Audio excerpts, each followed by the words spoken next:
Cute. I like the hat. Okay. The fuzzy hat. Is it fuzzy? Yeah, it's a little fuzzy. Everything I own is fuzzy. It's just unfortunately how it goes. Yeah, same. My dog is shedding right now. So I like pet her or like scratch her and then just like clumps come out. So she's very pluckable. Oh, she hates it. She's like, what the heck are you doing? Leave me alone. But we just have like a little mountain of fur that we've like taken because I have to brush her or else it'll start to mat. It has to come out. Like it's like detached from her skin and it's just like hanging out in her coat. Kind of gross. Yeah, no, that's awesome. So I have to brush it out or else it'll get matted. Yeah. And I'm like chasing around with the brush and she like thinks it's a game because she's like, oh, you're going to do what to me? All right, get out of here. So I wonder if like my cats are doing the same thing. I don't think they have the same. I wonder if they have like double coats. Yeah, I don't think they do. But I think they like shed a little bit in the winter. They must. Or in the summer. I swear they do shed a lot right before winter. Like I feel like they get rid of their summer coat. Yeah. Cora has 2 sheds. But right now, she's like getting rid of her winter coat right now. Yeah, and I feel like both the cats are doing that too because like literally one day of not vacuuming and there's just fur everywhere. Like you saw in the spare bedroom, my carpet, it's covered in fur. It's been 2 days. Yep. Like what the hell is that? Yeah. And they don't even hang out in there that much. It just probably is like tumbleweeds and it just follows you around. It's ridiculous. That's the worst thing. And like Luna's been jumping up on my desk. She gets up there when it's a standing desk, which I thought I was going to be I thought I was going to be avoiding by having a standing desk. And she just walks across and just fur just flies out everywhere. And then it's just covering my keyboard, covering everything. And I have a little cloth, like a little microfiber cloth that I put in my desk to like kind of just brush it away. There's the cutest little handheld vacuum. It looks like a little R2D2 little desk vacuum. Yeah. For like crumbs and stuff. That. Yeah, every once in a while I like pick up my keyboard and kind of like tap it on the desk and like fluff and crumbs fall off my keyboard. Like, damn, am I like one of those like nasty gamers, you know, the like Mountain Dew with like the Cheez-Its? Oh my god. Definitely not, but like stuff gets in there. Oh yeah. Oh my god, I want a PC so bad. You'll get one. I will. I think I'm just gonna manifest it right now that it's gonna happen this year. Yeah, by the end of the year. If you're listening, manifest a PC setup for Kat so she can game with me. So we can play some games together. I can't wait for all the summer activities. I can't wait to leave the house more because it's sunny. I feel like I like have gotten like I feel like I've gotten like 4 extra hours of the day. It's nice. Which we kind of have, I guess. Yeah. We don't have another clock like reset, do we? It's just spring and winter. Oh, you're asking the wrong person. Oh. Every time that happens, I like, forget that it's happening. No, dude, everybody's like, oh my god, we're going to lose an hour. I don't care. I don't care. I'm going to be tired anyways. I don't care if I lost an hour or gained an hour. Truly, it didn't affect me. I like gaining an hour because we get more light out.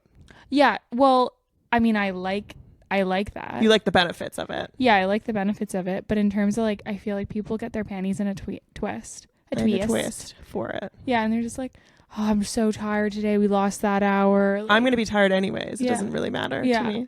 I don't know. I had 9 hours of sleep and I'm tired. So one time I had 12 hours of sleep and I was like, I'm so exhausted.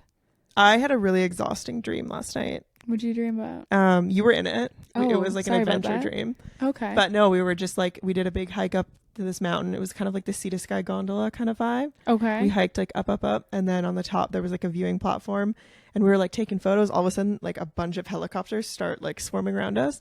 And oh my God. And I was like, dude, look. And it was like a helicopter, but it was shaped like an orca whale. And it was like, that's how it was flying around. It was like, and we got a chance to ride in it.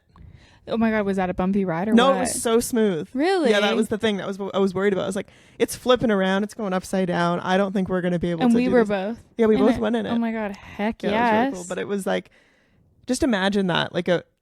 Yeah, I'm actually feeling I feel like I'm getting vertigo. Yeah, that's how I felt in the dream. I kept looking around like this. Yeah, no, and I woke up and I was like, man, I'm tired.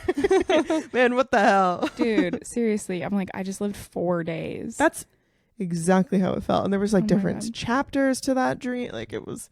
Oh my goodness. And I didn't take my ashwagandha. And that still happens. I think I'm trying to like wean myself off of it because it's not doing anything for me anymore. No, I haven't taken it for months. Yeah. So I'm like, I need to just too much. Give myself some time because it wasn't like helping with my sleep. It was just kind of like, I don't know, giving me some strange dreams like here and there. But now I'm off of it, I'm like having natural dreams and natural sleeps. But I don't know. Maybe I'll go back on it and see how it is. I wonder if there's something I can take to like chill out my dreams, because my dreams. Dream suppressant. Yeah, seriously, just brain suppressant. Because I have dreams every single night. Yeah, that's wild. And I have them like I live multiple days every single night, and like I have a lot of recurring dreams. Yeah, like a lot of the same dreams that I have like once a month or like once every couple months all the time, and or like at least recurring themes. Like I always have one where I'm in my childhood home, but it's not the same as my childhood home, but I know it's my childhood home, and it's like my street still, and there's a T-Rex. Oh. Yeah, outside. Is it a scary dream? Like you're like, holy crap. Oh, yeah, dude. There's a T-Rex outside. Of course I'm like, I'm going to die, and we're hiding from it, and then like I'm looking out the window and it's coming at me. Then there's one that's here where I look out, and then there's gorillas throwing bananas at the windows and apples, which is just, and then they keep growing, and then they like get in. And then there's that creepy one that I've been having where that man is standing outside my window. That one's I've not been loving that one. I would hate that. I have one about a tiger in a bathtub. I have one of my like reoccurring dream from my childhood of my dad dying in my dream and my mom dying in my dream. So the one about my dad, I truly think I had, because I was really struggling with the one about my mom, because I've had it since I was like a baby. Yeah. And I would always struggle with that. I think I started having the dream about my dad because my dad kind of seemed like he might be a little bit like left out. Like I wasn't really that worried about him dying, clearly, because I was only having reoccurring dreams about my mom dying. So then I actually think I like convinced my brain to make one up about him. That's why it's so ridiculous. That's really, yeah. So it's about him being in his bathroom, like my like childhood bathroom. That was his. You get the point. And then there's a tiger in the bathtub, and he's locked in the bathroom, and I can't get to him to save him. That's gruesome. Yeah, but it's not actually like nothing happens. I just like, it's just scary. Yeah. But I don't see him die. That'd be terrifying. Yeah. The one about my mom that was messed up. Are you gonna share? Do you want to hear it? I do. Okay. We should do a dreams episode. We should. Yeah. But yeah, let's hear We're it. basically doing it right now. Yeah, we are basically. It's really scary. I like get like all like heebie-jeebies retelling it. It's been years since I've had it. So hopefully this doesn't trigger this. Yeah. But I will update you if it does. But okay, so basically, I'm like a younger kid. I'd say like I kind of grew with the dream, but I kind of feel like I'm always like a little bit younger in the dream. Regardless. So it's me and my mom. We're on a vacation together, just me and her, and we are staying in an RV. My grandpa had an RV growing up, so we had stayed in it a couple times, and we're at an RV park. And then all of a sudden, we're not in an RV park. We are just in like a gravel field where you like look out and it's just gravel. Okay. And then mist. There's like nothing to be seen. Yep. Okay. You're like just in the middle of a gravel field, but it's fine. And my mom says like she's gonna go take a nap for a bit. I was like, okay, sounds good. Like we're just having a chill vacation.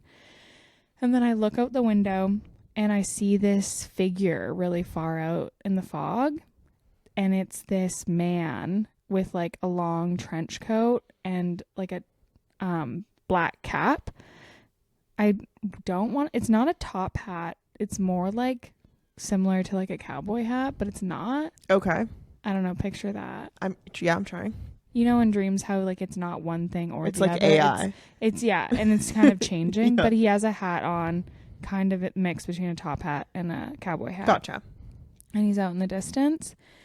And so I look out the window, I see him, and then I go to the door to look out the door window to get a better view, and he's closer now.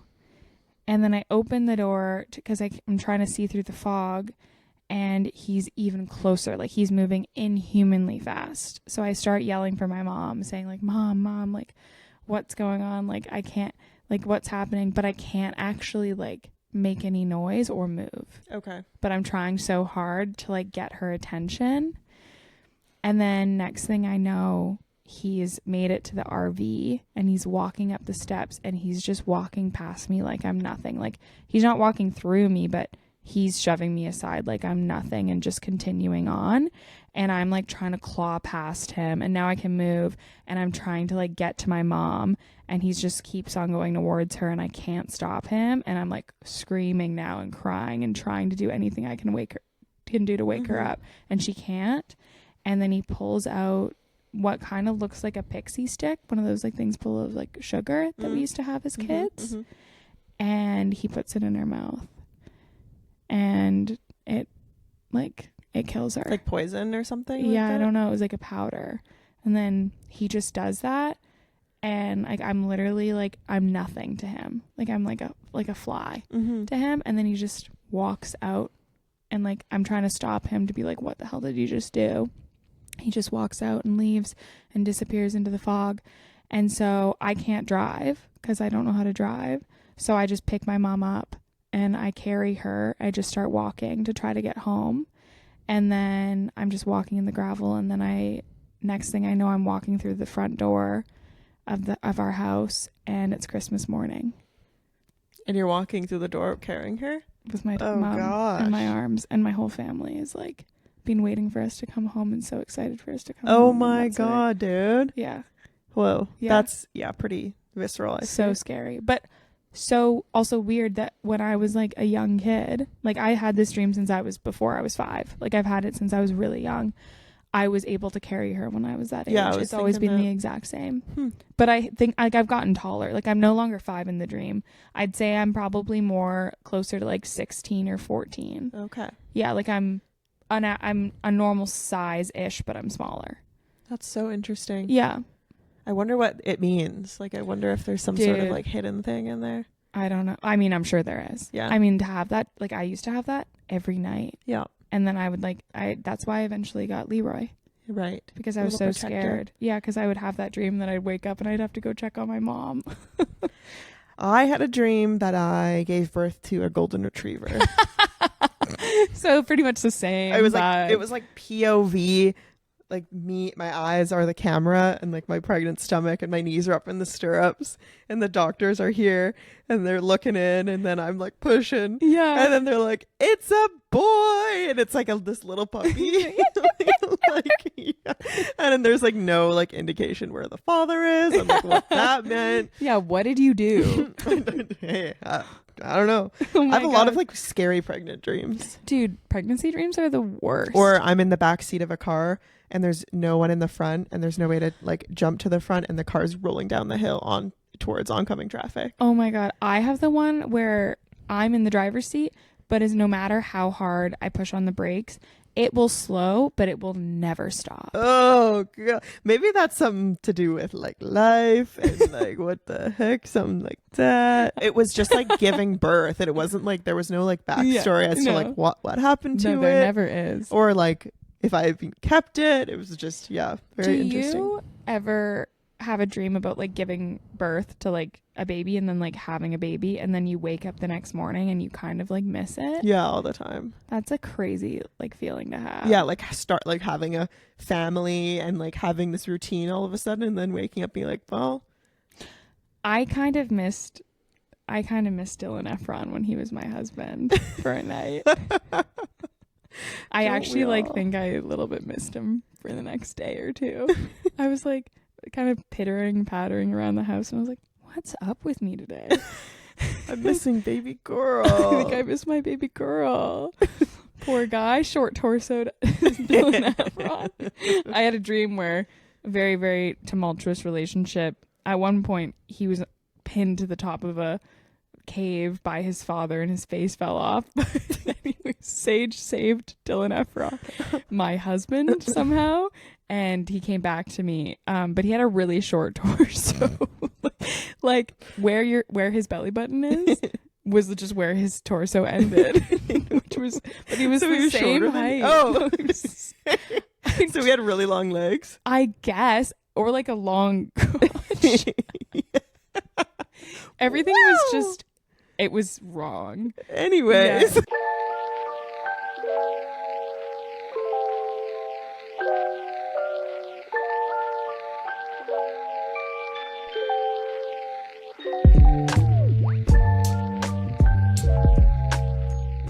Welcome back to the Wouldn't You Like to Know podcast. I'm Cat. I'm Asha. And today we're going to actually be unraveling female sillies. Female serial killers. Just had nothing to do with what we just talked about. No, tangent-wise. No, other than the fact that maybe we're serial killers. Maybe we're female serial killers. Yeah, well. Ooh.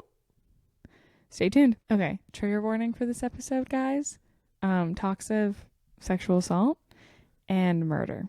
So if that's not your cup of tea and that's not what you can deal with today, so okay, catch us next week or listen when you feel like you can. But just so you're going into it with knowledge. All right. So thanks for watching. and cut it. And you should too. Damn, we're supposed to do it together. And you should too. Goodbye. I was going to say we should preface with how I feel like podcasts, I mean, we did it, talk about serial killers. It's just kind of known that they're male serial killers. Yeah. And it's never really specified like female, serial killers. Because it's not common. Mm-hmm. So I wanted to like ask you why you think it's not common that like females. I don't like saying female because that word is like taken over by incels and it's like a derogatory word. It's not female serial. Oh my god, serial.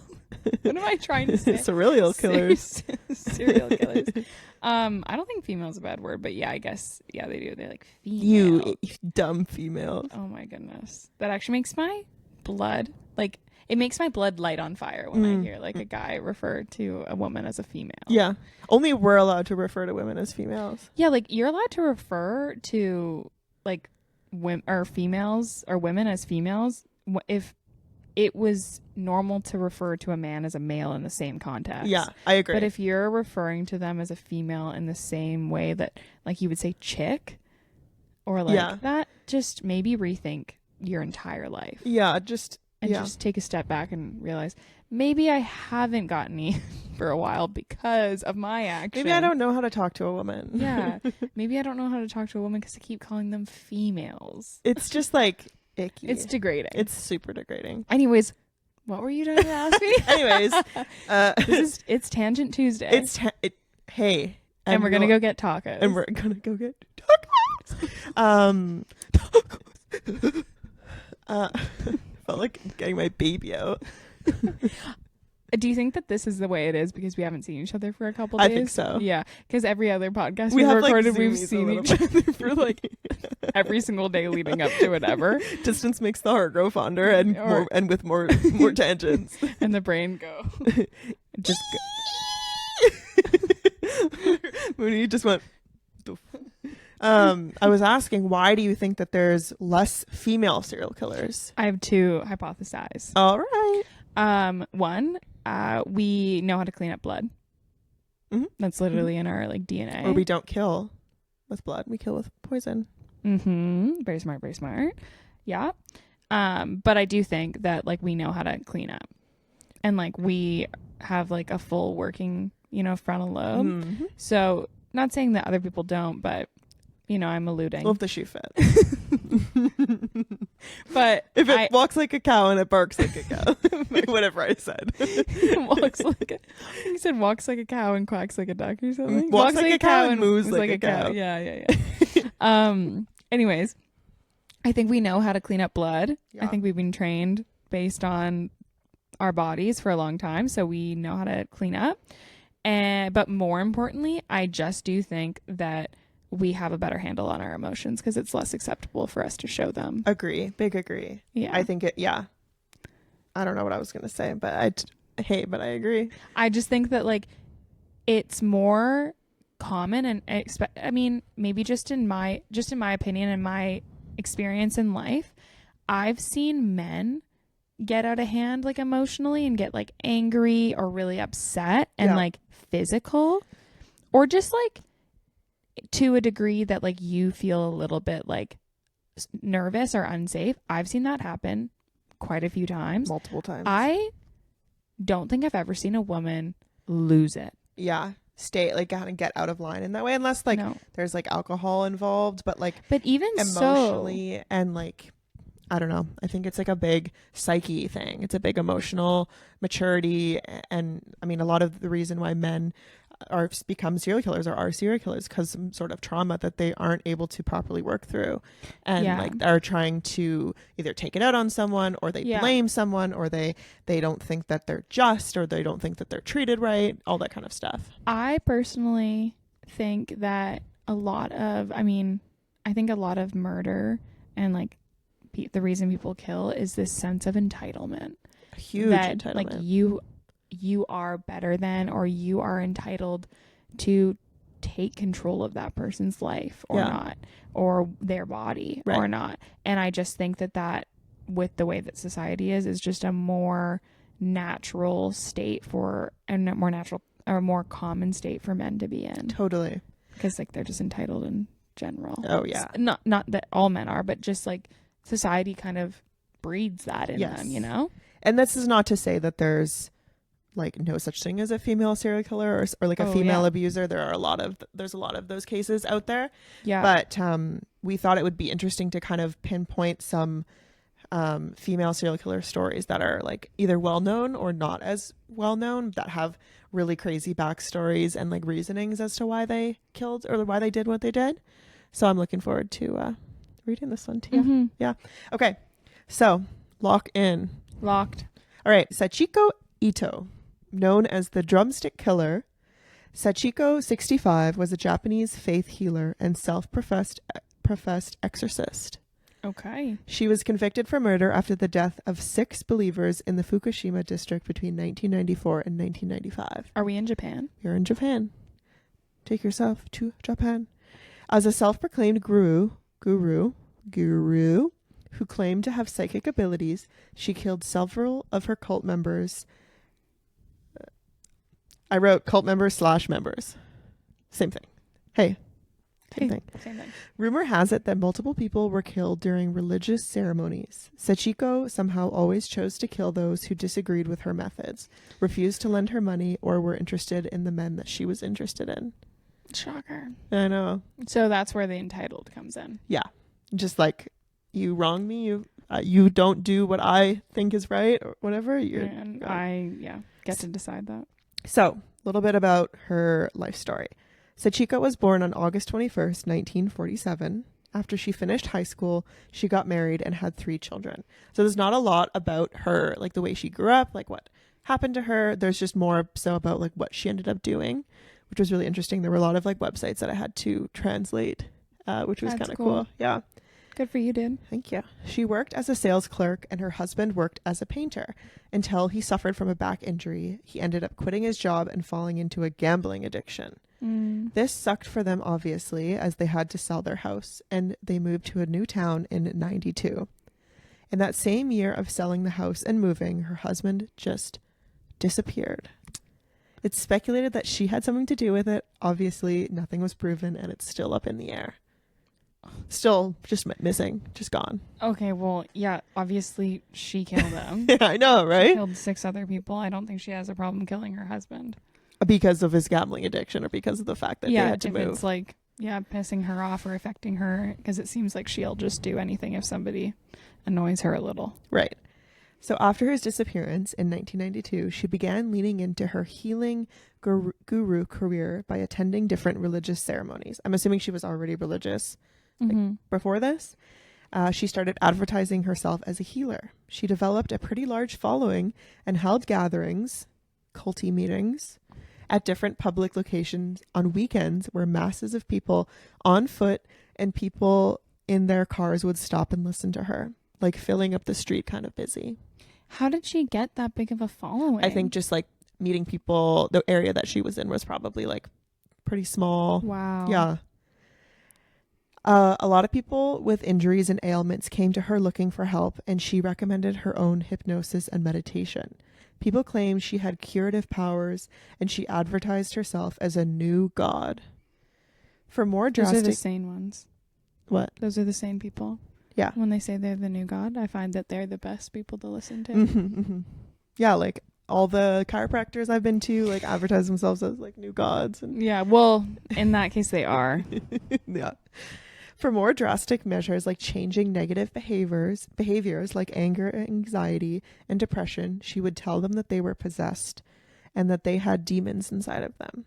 She prescribed severe beatings by drumsticks or taiko sticks to remove said demons. Wow.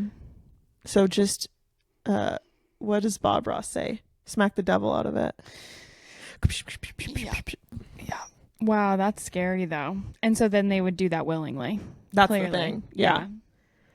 Her influence began to grow, so she moved onto a property with some of her followers, and way more ceremonies began to happen with the assistance of one of Sachiko's daughters and another accomplice who I'm not sure the name of.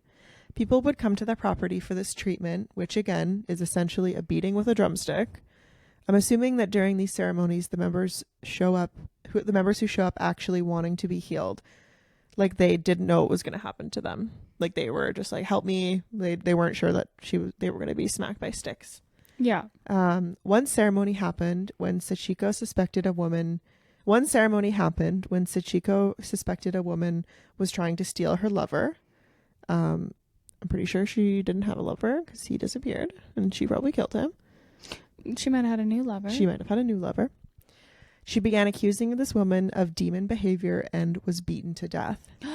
Another was in front of everybody then? I think they're one-on-one meetings. Oh my goodness. One-on-one like religious kind of ceremonial meetings.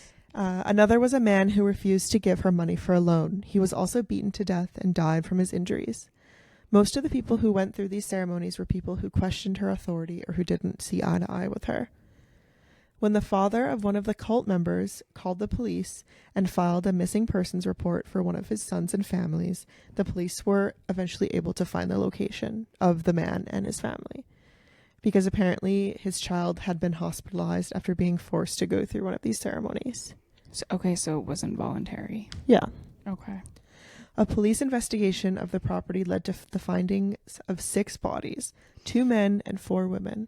The bodies were so decomposed they began to mummify because of where they were being hidden in the closet and then also in the basement. Oh, the smell, dude. 5 people were arrested at the house, and 1 man was questioned about the bodies and said that although they were dead, the souls were not, so that's why they left the bodies alone.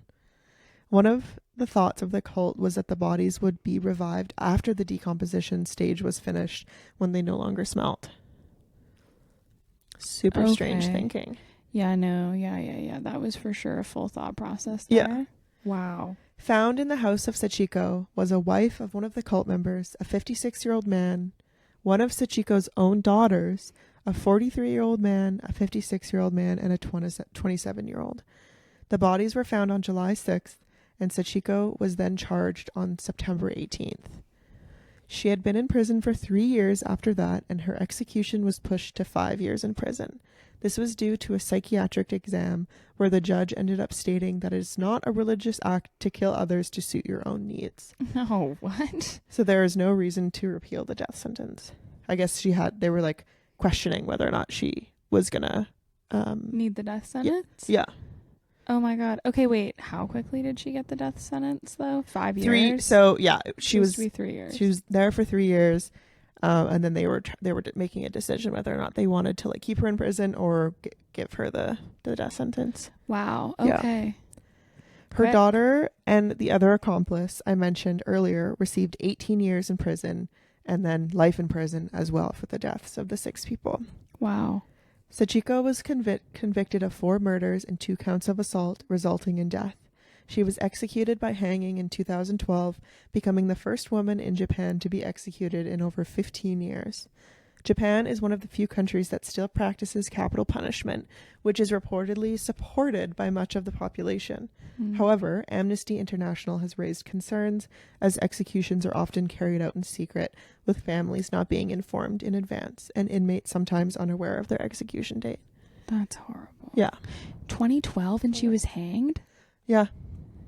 That is insane. Yeah. Crazy. I haven't heard of that. I haven't heard of a hanging being done. It's all lethal injection. Yeah. Well, it's probably like American, you're thinking of like American date or American. Well, yeah. And the only other thing I know is that, I guess you can request how you'd like to go. Yeah. So you can like choose from like the options or whatever. And I think it was like, at some point, I'm forgetting the dates. I want to say 2010. Is this about death by firing squad? Yeah. We were talking about this. Yeah. At a party, I think. Yeah, of course we were. Yeah. And then somebody had chosen then that they wanted death by firing squad. Yeah. But it had been ruled out. Yeah, we can't do that anymore. They can't do that anymore in the States. They don't do that anymore. But they honored it. But they honored it because they had already requested it. That's crazy. I had no idea what death by firing squad was until we had this conversation. I'm really happy that it's a thing that's no longer happens because it's crazy. Okay, for the people who don't know what death by firing squad is, my understanding of it is that basically the person just stands there and then multiple shooters all like have guns or whatever, and then they all fire at the same time, but only one gun is loaded. The rest are loaded with blanks, so only one shot kills them, but none of the, I guess, officers know who killed the person to kind of help with guilt. Because obviously, like, a normal, sane person can't take somebody's life and then, like, go to live on without the guilt, regardless of if it was, death sentence or not. Do you want me to read this little blurb I found? Yeah, do it. On March 23rd, 2015, firing squad was reauthorized in Utah as a viable method of execution if and only if the state was unable to obtain the drugs necessary to carry out lethal injection. Prior to this reauthorization, firing squad was only a method of execution in Utah if chosen by the prisoner before lethal injection became the sole means of execution. The most recent execution by this method was that of Brad Sigmund in North Carolina on March 7th, 2025. Yeah. Like a couple days ago. Yeah, I knew it happened really recently. State law requires that a prisoner elect his method of execution, and because of concerns with South Carolina's lethal injection supply and protocol, he elected firing squad. Yeah, for execution by... Because like sometimes it doesn't kill you right away, which is crazy. Yeah. For execution by this method, the prisoner is typically bound to a chair with leather straps across the waist and head in front of an oval-shaped canvas wall. The chair is surrounded by sandbags to absorb the prisoner's blood. A black hood is pulled over the prisoner's head. A doctor locates the prisoner's hearts with a stethoscope and pins a circular white cloth target over it.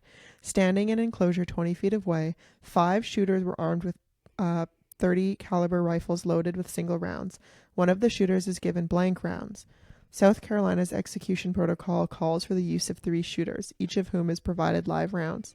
Each of the shooters aims his rifle through a slot in the canvas and fires at the prisoner. The prisoner dies as a result of blood loss caused by rupture of the heart, blah, blah, blah, blah. The person shot loses consciousness when shock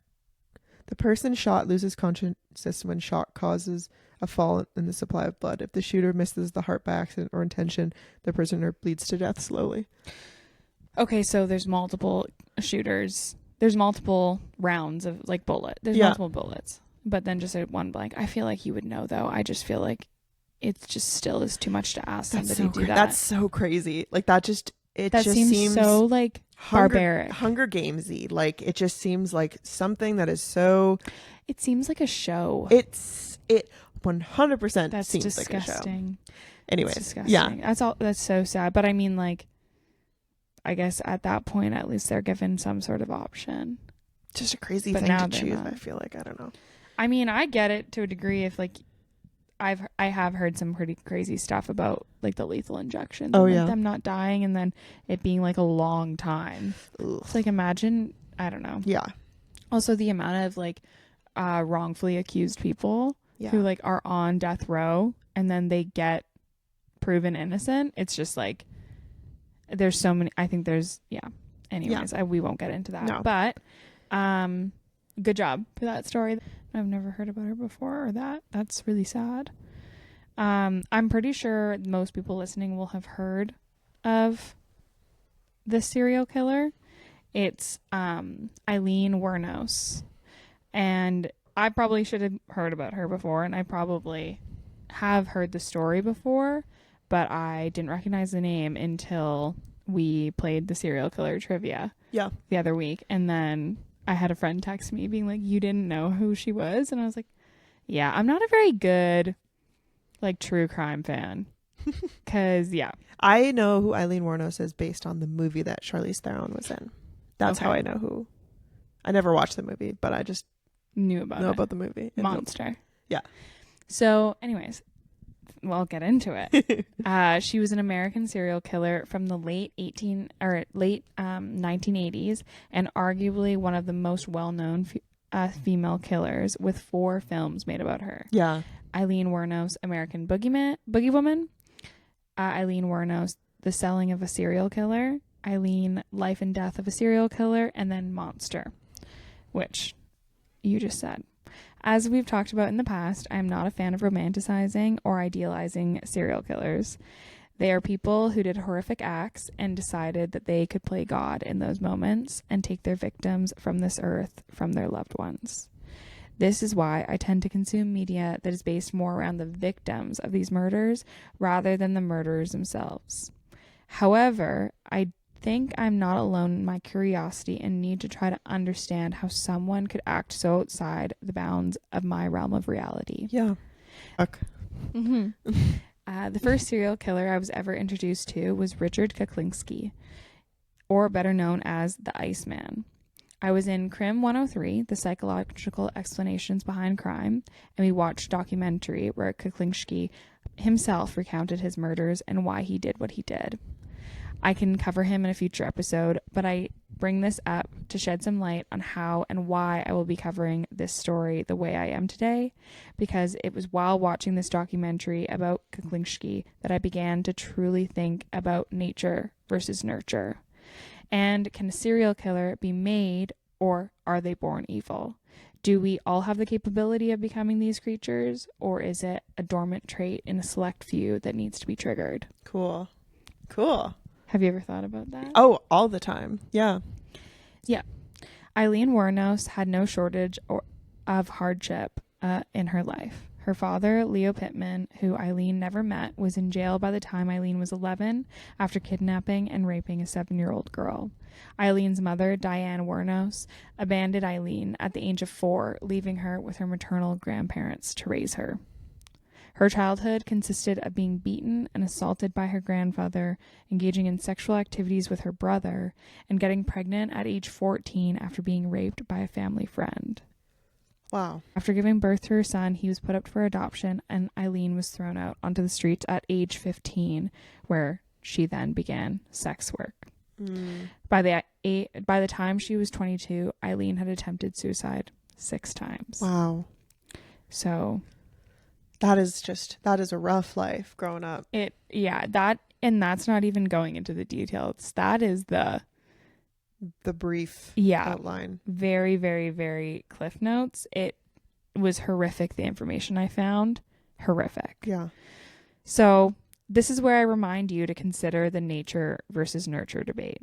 In case anyone is unfamiliar or needs a refresher, nature versus nurture is a term first coined by Francis Galton. It is a psychological debate of relative contributions of genetics, which is nature, and the environment, which is nurture, to a human behavior and development. Essentially, what makes up a person? Their genetics or their environment they grow up in? Or another way of asking the question is, can we accurately predict a person's future or behaviors based on genetics alone? For obvious reasons, this is an incredibly difficult debate to settle, with the experiments having potentially huge ethical violations. To be able to test this in the most accurate degree, you would have to separate 2 twins with the exact same genetics, unbeknownst to them, and put them in families who also don't know there's another twin, and then study them periodically throughout their life to see if they end up similar despite different environments. Has that happened? Have they done that test before? Just wait. Oh, sorry. I'm so giddy. This would also need to be done without the parents who control the environment or the twins knowing. Seems pretty impossible, right? But what if it happened by accident? That's the story of Jim Springer and Jim Lewis, twin brothers who were adopted into different families at birth and raised just 40 miles away from each other.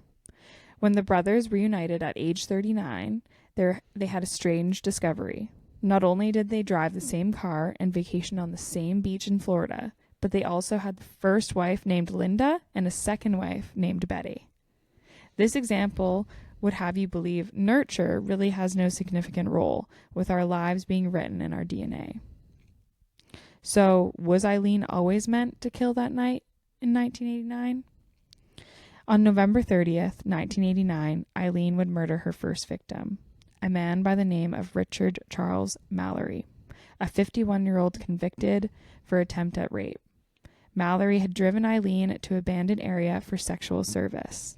However, according to Eileen, this is where he began beating and raping her, forcing her to kill him in self-defense with a gun she had for protection, according to her.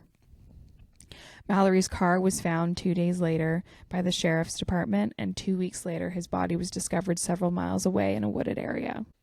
This murder was the first, but Eileen didn't start her spree of killings until later that spring in May of 1990, where she shot and killed and robbed 6 more men who had hired her for sex work between May of 1990 and November of 1990. These men were David Spears, Charles Carcaden, Peter Sims, Troy Burress, Charles Humphreys, and Walter Antonio. Eileen claimed at this point the killing became more for the money and less about self-defense. Eileen had stolen and crashed the 4th victim's car, Peter Sims, in July 1990, which began the unraveling of Eileen's crimes. Police later found Sims' belongings in a local pawn shop, and they were able to match her fingerprints found in his car and those in the pawn shop receipts to Eileen's. Eileen was arrested in January 1990 for an outstanding warrant and confessed to the murders 7 days later. The next year, in January 1992, Eileen went to trial for the murders of her first victim, Richard Mallory, where she was found guilty and sentenced to death. In an interview before her death, Eileen stated, "You have to kill Eileen Wuornos, because she'll kill again." Eileen was put to death in 2002. How was she put to death? I think lethal injection. Lethal injection? Yeah. Wow. Yeah. So I wanted to tell the story the way that I did and kind of have you think about and kind of focus on her a little bit more than I usually would like, because I find it so interesting to think about just that life and how heartbreaking that is. Yeah. And how, I mean, maybe the first murder, maybe she is telling the truth. And it really was an act of self-defense. And then she just kind of realized she got away with it.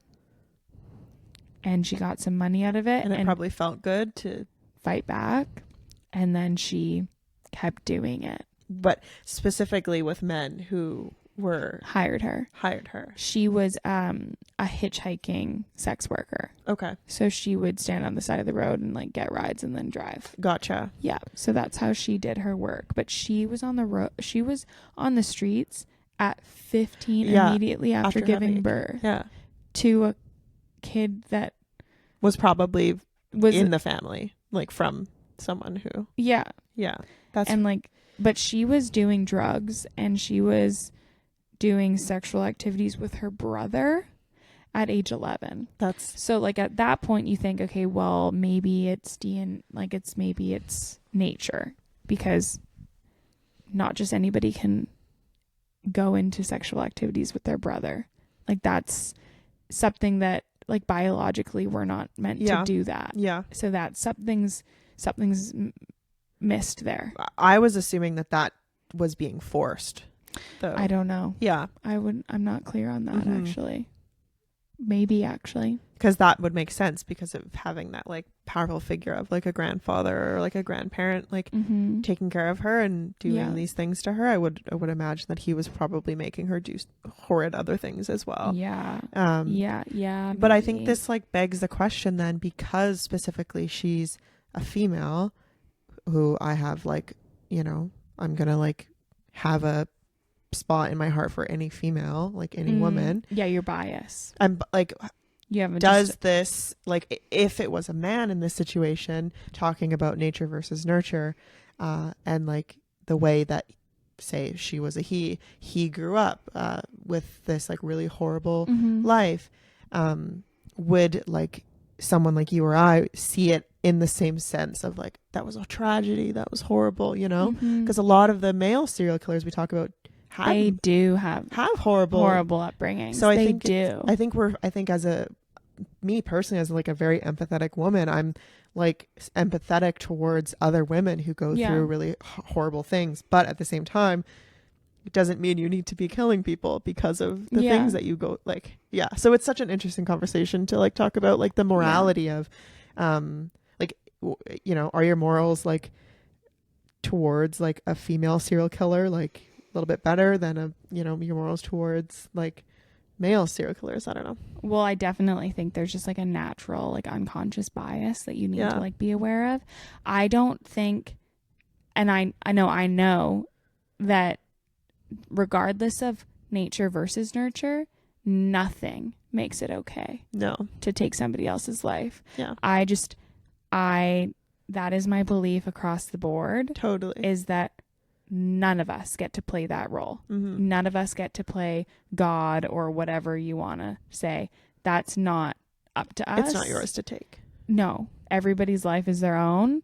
And to think that you have some better like knowledge or power or authority to dictate that specific thing, somebody's life, and they're like, it's disgusting to me, and I think it's a really incredibly slippery slope. Yeah, I think speaking of slippery slopes, I think it's also talking about like when it comes to self-defense though. Yeah. And like maybe what she was going through with her first murder, like being assaulted without anyone around, like, you know. Well, I mean, okay, so in that realm, I guess it's not black and white, because at that point, I think that if somebody was attacking me and it was me or them and I had to fight for my life, I'm going to fight for my life. Of course. I'm going to do what I need to do. If I can do that in like ways that isn't going to actually like be fatal, of course. But in that moment, can we always make those decisions? Never. I don't even think that you're actively making decisions in those moments. No. You're just on autopilot your body is and your mind is just trying to protect its vessel. That's it. And so like I think you just kind of do what you need to do. But so it's not black and white, but I just think it's regardless of nature versus nurture, it's not okay. I just think it's like an interesting thing to think about and say, maybe it does have more to do with nurture than nature, because on some degree I do believe that serial killers are born and they can have the best parents in the world and they can still end up doing these horrific acts. Yeah.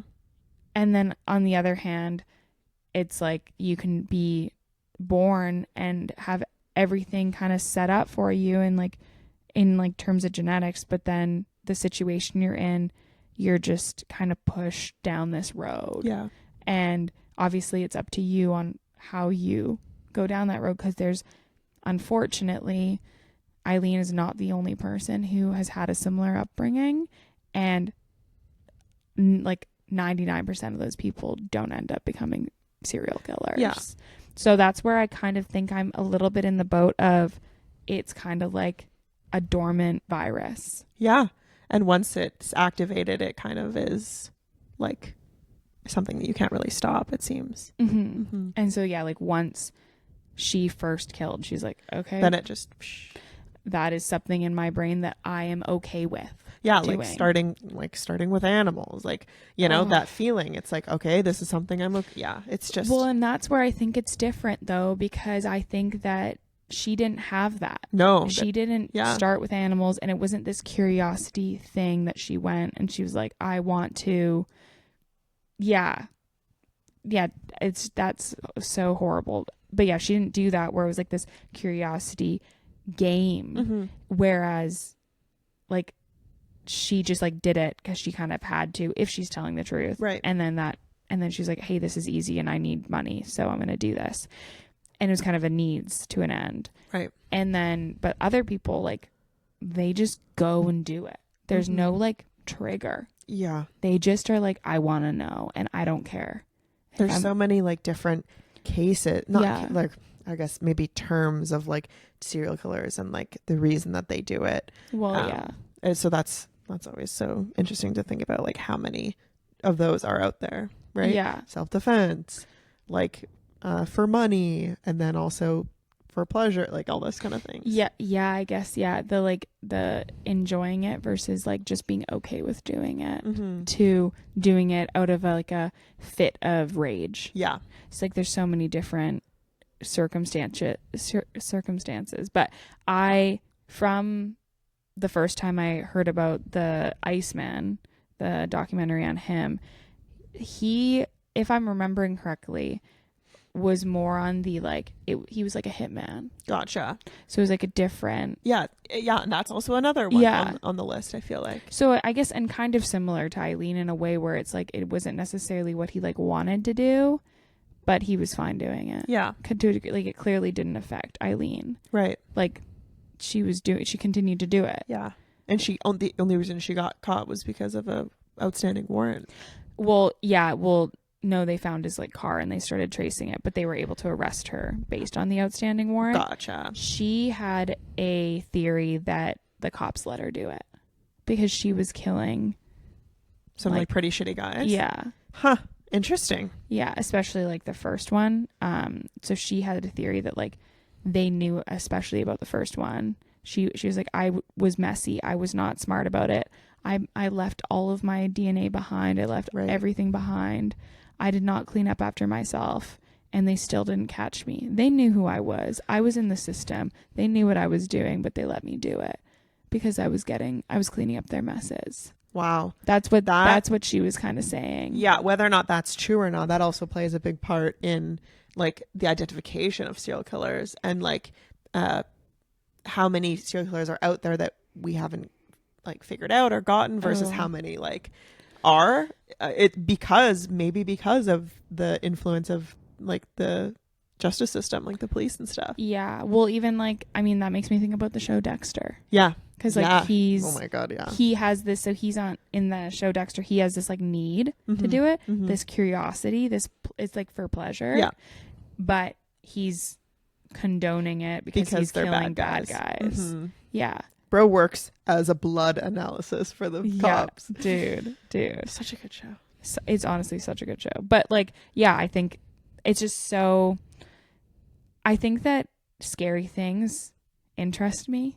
Yeah, me too. And I want to know more because it gives me some sort of sense of control in it. Especially the way that people are raised and the way that people grow up is such a big thing that I'm interested in, is like how they were as children versus now how they are as adults. Yeah. I like to think about that with like my friends and with my parents and like my brother, you know, like how they were when they were younger and how I know them now, and the nature versus nurture conversation is always so fun to talk about. Oh yeah, looking at a group of siblings and being like, what happened there? Because like you technically all had the same household. Yeah. What so like yeah. Exactly. So like yeah, the nature versus nurture isn't just about serial killers. Yeah, it can be about anything. But awesome. Thank you for writing it that way. That was so cool. Yeah. Yeah, it was fun. Yeah, it was definitely like, it was very sad to learn about, but I also was like, I feel like people need to know about this too, because you know, it's a good thing to bring into conversation. It's not like black and white like we said earlier. There's so much gray area, but again, honing it in, just because you have an urge or a need or a want doesn't mean you need to be killing people. because of it. Well, yeah, that would I think would be the most big takeaway. Hey, don't kill anybody. That's like not a good idea. Yeah. You don't need to. Just like just take it. 3 deep breaths is always helpful. Yep. And then you'd be like, I don't know, quick dopamine, like listen to a podcast. Yeah. Or like Wouldn't You Like to Know podcast. And then also like you can follow us, like you can open TikTok and like you can look at some reels. On the Wouldn't You Like to Know podcast.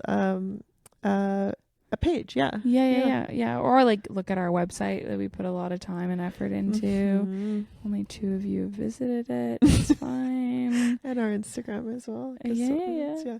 Anyways, that's like just like really good things like you can try to do. If you feel like murdering somebody. Just go onto our podcast and then it'll be really chill. Hopefully. Yeah. And don't redirect that anger towards us, please. We don't take it on. No, thank you. Well, thank you. That was really fun unraveling. I wanted to say femme fatales, but I don't necessarily know what that means. Hello. Yeah. Oh. All right. Okay, he's part of the girls. He said, I want to be in here. He said, wouldn't you like to know? I would. You should too.